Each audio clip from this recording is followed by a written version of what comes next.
I never thought I'd be sitting here typing out the details of a wedding day, a day that was supposed to be the beginning of a happy life. But sometimes life doesn't go the way we expect. Sometimes the most memorable day becomes the dirty memory that you can never fully erase. I met Eden 3 years ago at a cousin's birthday party. She came with a mutual friend, and as soon as she walked into the room, I just knew I had no chance. She was too beautiful, too striking, the kind of woman who could make the entire room fall silent just to stare. But then we talked about some Netflix series that I can't even remember the name of now. And she laughed. Not the polite kind of laugh, but the kind where you feel like for a split second you've made the world stop. And then, the most amazing thing happened. She replied to my message, and that's when everything began. Our first date was just a coffee. I was nervous, and she was calm, as though she'd been on a million dates.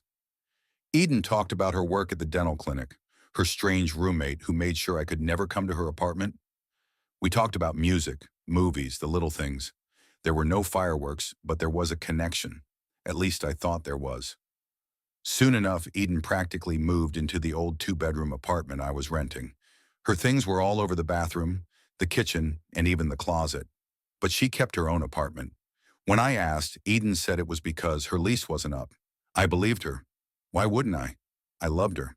Almost a year later, I took Eden to the lake, where we had our third date, and proposed. The ring I had spent months saving for. She cried, smiled, took 50 selfies, then called. Her mom first, not her best friend. It felt odd, but I naively thought, she must be close to her mom. I was wrong. I was wrong from the start. Naomi, Eden's mom, was a woman who made me feel like I was being judged. I met her for the first time at a fancy dinner where the appetizer cost as much as my entire monthly rent. When Eden left the table to use the restroom, Naomi leaned in, looked at my Timex watch, an old thing, and said bluntly, and then the wedding day came. Despite every instinct telling me something was wrong, I smiled as I walked down the aisle. Eden looked like she stepped out of a bridal magazine, her smile radiant. My mom was in tears. My dad gripped my hand tightly. My friends raised their glasses to congratulate me on landing such a beautiful wife. But then, Naomi spoke. She stood up, raised her champagne glass, and said, I have to admit, I was surprised when Eden brought you home. You're not like the other men she's been with. She's usually attracted to men with ambition, the kind who have a future. But maybe Eden is just going through a rebellious phase. The guests began glancing at each other. This poor guy, she said, turning to me, thinks he can provide for my daughter. How sweet. But we all know she's just waiting for a better opportunity to come along. And Eden, my newlywed wife, holding my hand, laughed. Not an awkward laugh, but a real laugh, like her mother had just told a funny story that I didn't get. My mom dropped her glass. My dad stood up, ready to react, but Naomi stopped him. I just sat there, laughing, the kind of laugh that freezes you. I didn't know what to do. No one did. The DJ quickly played music. Eden dragged me onto the dance floor, gliding as if nothing had happened. Perfect, right? She whispered as we swirled to the first song. I just nodded. Everyone was still looking, and I, a newly married man, was falling apart inside. That night I asked Eden about her mother's speech. She laughed it off. You're just too sensitive. My mom has a weird sense of humor. I just laughed to lighten the mood. I lay next to her that night, my eyes wide open in the dark. Something inside me had died, and little did I know. The biggest shock was yet to come. After the wedding, everything seemed to pass by as though there had never been a rift between my mother-in-law's harsh speech and our first dance. Eden returned with her perfect smile, carefully edited photos all over Instagram, and captions full of sweet words. Finally, we're together. I've never felt this happy. Happy? I wasn't so sure. I still had the feeling of being stabbed right in the middle of the wedding hall. No blood, but my heart was bleeding with every beat. The honeymoon in Puerto Vallarta was calm, at least on the surface. We had perfect couple photos by the beach, Eden beaming in a white maxi dress, holding a margarita. But behind the camera, she often looked away when I spoke. her eyes glued to her phone. When I asked who she was texting, she snapped at me like I had crossed some forbidden line. Are you controlling me? Am I not allowed to have friends? I stayed silent. At that time, I couldn't bring myself to believe the worst. I just thought, maybe she wasn't used to being a wife. Maybe she was feeling a bit suffocated. Maybe I was just being too sensitive. My first big mistake, I excused the change. 3 weeks after the wedding, Eden started talking about settling down for the long term. She wanted us to look at houses, not just any houses, but small, gated villas where every house had a pool and arched windows. When I mentioned the budget, Eden looked at me like I had just made a bad joke. My mom will help, don't worry. The same woman who once called me a poor guy who thinks he can support her daughter is now going to help us buy a house? I didn't say anything, but I started paying closer attention. One day I came home early. There was a busted pipe at the construction site. The door was unlocked. I walked in and heard Eden on the phone in the bedroom. I didn't mean to eavesdrop, but when I heard my name, I froze. David doesn't suspect a thing. Jacob says now is the perfect time to buy the house, and the prenup doesn't matter if we live there long enough. I stood still, frozen. Jacob? Her ex-boyfriend? The one her mom always talked about? The guy in real estate? All we need to do is establish residency first. The court will side with me in case of divorce. Then, yeah. Well, he's got good credit. My blood ran cold. I stepped back down the hallway, out of the house and back in again. This time I deliberately made some noise. Eden rushed out, looking surprised. You're home early. Is everything okay? I smiled, lied, and said it was just a construction issue. She nodded and smiled as if everything was fine. But from that moment on, the mask cracked. That night, while Eden was fast asleep, I unlocked her phone with my fingerprint. The password was still my fingerprint. The same one she had gotten angry about when I changed it before. I wish I had never opened it. The messages between Eden and Naomi were nothing short of a scam. They were discussing assets, the mortgage, sharing my financial information like I was a silent goldmine. Jacob was in on it too. Flirtatious texts, photos sent back and forth, and even talking about how he was ready for when Eden pulls herself out of the mess. Eden had set up an entire scheme, playing the perfect wife for a few months, using my credit and finances to buy the house of her dreams, and then divorce. She would leave with Jacob and keep the house, because according to state law, the one who doesn't have a place to stay during separation would have a harder time keeping ownership. They had planned everything, every detail. I sat there in the middle of the night, looking at the woman I had just married, the woman lying there as if the whole world was in her hands. And I realized I hadn't married a wife. I had married a plot. But I didn't confront her, I didn't yell, I didn't throw the ring. I decided to play their game, and I will win. After that night, I was no longer naive. I saw right through it all. Eden, Naomi, Jacob. The three of them were performing a dark comedy with me as the unwilling audience. But what they didn't know was that I had already left my seat and silently stepped onto the stage. I was no longer just an actor in their plan, I was the director. The next week, I woke up earlier than usual, made coffee for Eden like a new habit I had just picked up, something she had never done for me. Why are you so happy today? I guess it's because I finally feel like I have a purpose. Eden laughed, a little awkwardly. I don't think she realized that my purpose was to expose her. She started to slip up, more and more careless. One evening, Eden left her laptop open when she went to take a shower. I sat down at the kitchen table as usual, and this time, it wasn't Gmail that popped up. It was Google Sheets, a financial transfer plan shared between her and her mom. It clearly outlined Stage 1, stabilizing the marriage, completed. Stage 2, establishing a trust agreement for the loan. In progress. Stage 3, buying the house with my credit and name, pending approval. Stage 4, separation, due to emotional stress, July. I closed the laptop, my heart pounding. But this time, it was excitement. I had a plan of my own. 3 years ago, when I first started my career, I bought a plot of land outside the city. Not big, not small, just enough for a house and a dream. I kept the secret, never mentioning it to Eden. The land was in my name. It was paid off. The foundation was laid. It would be a yellow house, a symbol of everything Eden and Naomi could never touch. I called Beck, my best friend from high school, who now runs a small construction team. I need help, a special project. The more secretive, the better. Do you need to burn anything? Just the honor of a few people. We started building every weekend at night. Beck called it the Angry House, while I referred to it as People's Court. We worked like crazy. The walls went up in 3 nights.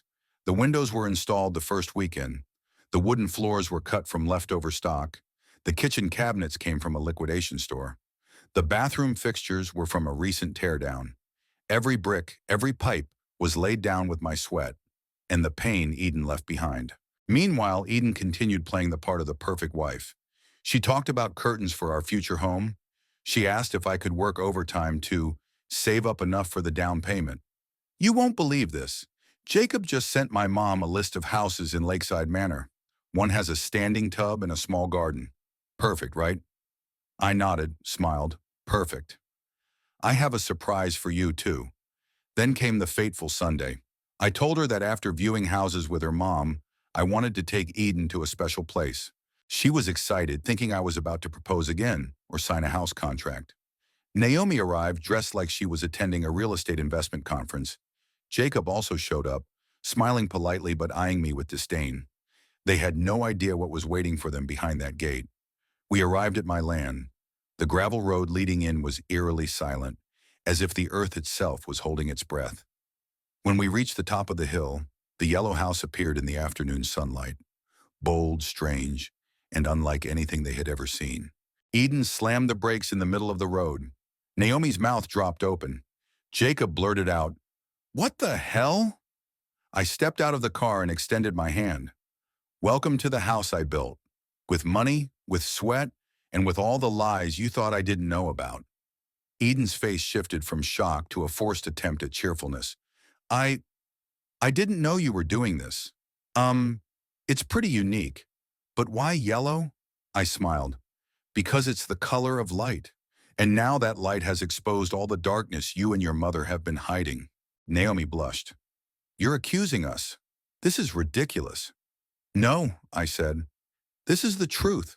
I have the recordings, the texts, the spreadsheets you two shared, and now I have this house, the witness to your entire little charade." Eden started sobbing, shifting into the victim role. "You're misunderstanding me. My mom's just worried. I just want a better future for both of us." I looked her straight in the eye, the same eyes that once made me fall for her, now only revealing the end of the act. "Number, you want a future without me." I turned to Jacob. "Do you want to live with her? Fine, but make sure the house is in your name." He gave a forced laugh. Eden turned to him, but no longer with that sweet smile. She knew.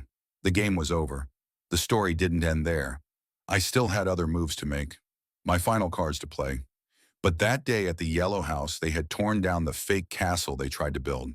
After the confrontation at the Yellow House, I thought everything would wrap up quickly, that Eden would feel ashamed and back off. Naomi would quietly pack up her schemes, and Jacob would disappear like a ghost in this twisted love story. But I had overestimated them. Or maybe I had overestimated their willingness to give up. That night, Eden went back to the old apartment, the place we used to call home. She walked in without saying a word, eyes red but dry. I was folding a few shirts, getting ready to crash at Beck's place for a couple of weeks. Eden stood in the doorway, silent, like a ghost, then spoke. "Do you still really want a divorce?" I didn't look up. "Yes. Can't you forgive me? It's just a plan that didn't go through, David. Nothing's happened yet." I finished folding the last shirt, put it in the suitcase, and said, "Eden, you laughed when your mom humiliated me at our wedding. You saw me as just a financial tool. You don't love me. You love what you could take from me." She went quiet. It took a while before she spoke again, so quietly it was almost a whisper. "I was wrong." A week later, I moved out. Eden was still in the apartment, saying she needed time to find a new place. I gave her 2 weeks. No more. During that time, I received a barrage of messages from Naomi, mostly legal threats, some even saying they'd expose the real me if I didn't agree to reconcile. Too bad. I'm the one who has all the evidence. Then came the night Eden showed up at Beck's place. 11 p.m., hair a mess, wearing one of my old hoodies. Just, just one more chance to talk. No Mom, no Jacob. I looked at Beck. He nodded, then went into the kitchen, pretending to be busy pouring beer. Eden sat down across from me. Her eyes weren't cold and she wasn't begging. She just looked exhausted. Do you ever think you might be at fault in all this? I raised an eyebrow. For what? Because you were always too good, too patient. When I tried to push you away, you came closer. When my mom attacked you, you took it. I thought, if you had a little bit of darkness in you, maybe I wouldn't have turned to someone else to feel in control. I wasn't sure whether to laugh or pity her. So it's my fault because I didn't hurt you first? She lowered her head. It's not your fault, just part of the reason. When I typed back, go ahead, it was the moment I felt freer than I ever had in my life. But Naomi wasn't ready to accept reality.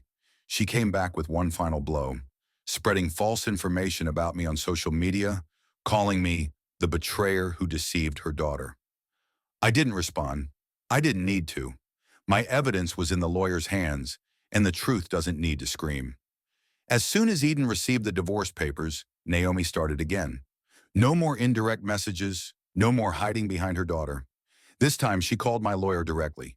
We're suing. The apartment belongs to Eden. The yellow house is proof of David's psychological disorder, and he's caused my daughter severe emotional damage. My lawyer, Bernie, simply replied, we have recordings, we have videos, we have documents from before the marriage, and most importantly, we have legal power. From that day on, Naomi didn't dare call again. A week later, Eden left the apartment. She didn't take much. 2 suitcases of clothes, a Louis Vuitton bag I'd never seen before, and the wedding ring I didn't even need to ask for back. I guess Eden went back to her mom's place, or to Jacob's, or anywhere she could start over with the plan. But this time, it wasn't going to be that easy. That night, my friend Beck texted me, Bro, Eden just posted something on Facebook. She's calling you the traitor and saying you hit her. I laughed, not out of joy, but out of despair and pity. Eden was shooting in all directions, hoping some arrow would hit someone. Then something unexpected happened. It wasn't my friends standing up for me. It wasn't my coworkers tagging me to ask if it was true. It was Haley, the former bridesmaid, who was also Eden's old best friend. She left a public comment, Eden, I used to believe in you, until I saw you plan to deceive David. We all know what happened at Lakeside. Don't make people post the messages. Then a wave of comments turned against her. Eden had to delete the post after just 20 minutes. As for Naomi, I thought she would be quiet after the legal slap. But no. 3 weeks later, she showed up at a city charity event, sitting at a table near the stage, wearing an old designer dress, her eyes locked onto me as if I were a war criminal. A friend of my mother told me, she's telling everyone that her daughter was deeply hurt because she married a lesser man. I didn't respond. But then, another twist happened. Jacob, Eden's ex, texted me, Can we meet? I need to talk. I agreed, partly out of curiosity, partly because I needed closure too. We met at a small bar in the suburbs. No noise, no spotlight. Jacob looked worse than the last time I saw him. Scruffy beard, dark circles under his eyes. I didn't know she was still with you when she contacted me. I didn't think Eden was like that. Did she play you too? I asked. He nodded. After I turned down the real estate plan, she blocked me. Then a few days later, Naomi called me, said I ruined the plan. We both took a sip. Jacob continued, I went to see a lawyer. I'll testify if you need me. I shook his hand, not like a friend, but like 2 men who just managed to escape the same trap. In the end, the divorce papers were signed. The court ruled that the apartment was mine, the yellow house too. I didn't have to pay Eden a dime. As for her honor, she couldn't claim that either. And one last sweet ending. Naomi, now a single mother because her daughter was betrayed. Eden moved in with her. No more fancy apartment. No more plans for a new life. Just a curtain that had fallen. Right after the divorce hearing, I moved out of the old apartment, even though the court had ruled it as my property. But I needed a fresh start, a real reset. I wanted everything to change. I rented a small, simple apartment, just enough light to make me feel comfortable. I brought in an old sofa from my college days, and a cactus I used to grow with my mom sits right by the window. And in the corner of the table, there's the new blueprint. No longer a home for two, but a home for a fresh start. In the end, I realized sometimes the biggest loss in life isn't when someone betrays you, but when you realize they never truly cared for you at all. But from that brokenness, I learned how to rebuild. Stronger, clearer, and with more self-respect. A house can be destroyed, a heart can break, but dignity, if you hold on to it, will always be the foundation for new beginnings. And that's my story. If you've ever been through something like this, don't hesitate to leave a comment below. I'd love to hear your thoughts. Share this video with anyone who might need a wake-up call. And if you enjoy true, dramatic, but meaningful stories like this one, don't forget to hit subscribe, turn on notifications so you don't miss the next stories. Because who knows, your story might just be the next chapter the whole community is waiting for. Thank you for listening to my story, and I'll see you in the next one.